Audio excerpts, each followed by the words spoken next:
Good morning મિત્રો. આજની સવારની પ્રેમી સલામ, જય મસીહ કી. પ્રભુનો આપણે આભાર માનીએ છીએ કે આ સપ્તાહ દરમિયાન આપણે જુદા આશ્રય સ્થાનો વિશે જોયું અને 6 આશ્રય નગરો, 6 આશ્રય સ્થાન ઇઝરાયેલ પુત્રો માટે ફાળવેલા અને એનો જુદો ઉપયોગ બચાવ માટે. કોઈ વ્યક્તિ ભૂલ કરે, પાપ કરે તો એને તક આપવામાં આવે અને એવા આશ્રયનગરમાં જાય, એ બચી જાય.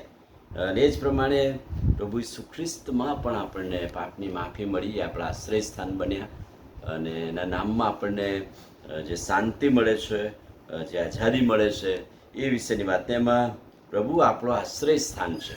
પ્રભુ આપણો આશ્રય સ્થાન છે. ગીતશાસ્ત્ર 46 અને 1 વચન, ભક્તોનો આશ્રય, દેવ આપણો આશ્રય તથા આપણું સામર્થ્ય છે, સંકટના સમયે તે હાજરા હજુર મદદગાર છે. દેવ આપણો આશ્રય સ્થાન છે, એ આપણું આશ્રયનગર છે.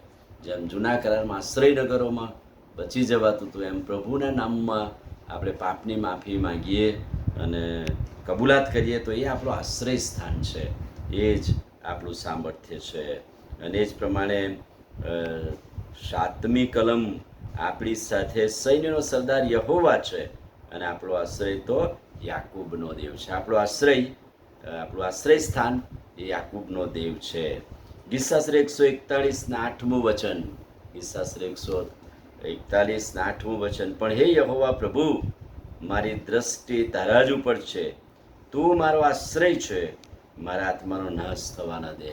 પ્રભુ પાસે જવાથી એ જ આપણો આશ્રય સ્થાન છે અને એ આપણા આત્માને પણ બચાવે છે. અને આ આશ્રય સ્થાનમાં ભક્તોનો હર્ષનાદ શું છે? તો ભક્તોનો હર્ષનાદ ગીતશાસ્ત્ર 5 અને 11, જે કોઈ ભક્ત આશ્રય સ્થાને જાય છે આનો આનંદ એ છે, પણ તારા પર ભરોસો રાખનારા સગડા આનંદ કરશે, તું તેમનું રક્ષણ કરે છે, માટે તેઓ આશીર્વાદ પામશે. તેઓ હર્ષ પામશે, આશીર્વાદ પામશે, તેઓ હર્ષાનંદ કરશે.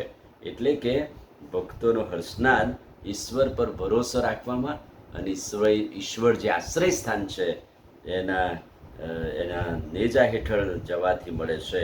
પ્રભુ તેમને છોડાવે છે.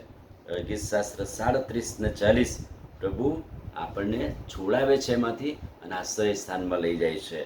ગીતશાસ્ત્ર 32 અને 7, તું મારી સંતાવાની જગ્યા છે, તું મને સંકટમાંથી પણ ઉગારશે. પ્રભુનું નામ, પ્રભુ પાસેથી નાસી જવાથી, પ્રભુ પાસે જવાથી એ આપણી સંતાવાની જગ્યા છે અને એટલા માટે કહે છે કે એ આપણને ઉગારશે.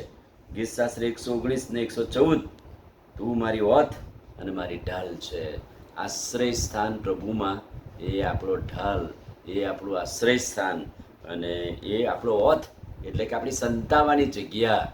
અને પ્રભુ પોતે વધસ્તંભ પર બલિદાન આપીને આપણને એની પાછળ સંતાડે છે, છુપાવે છે, પાપની માફી આપે છે, નવું જીવન આપે છે.